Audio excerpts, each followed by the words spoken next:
Hello, everybody. Brooks Henderson speaking. Looks like a snowstorm we're having, but the cameraman was so interested he came up too close. Hey, let the audience see what it really is.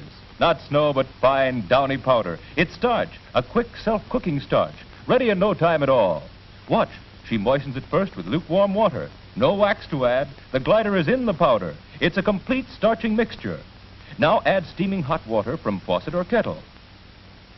No boiling, no cooking, no need to skim or strain. Simply stir, and perfect hot starch is ready.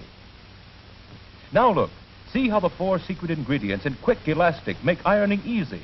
No sticking, no scorching, your iron fairly glides.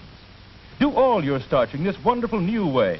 Things look and feel like new, fresh and fragrant. They wash easily. For easy starching, for beautiful ironing, ask your grocer for quick elastic starch. Large package, 10 cents.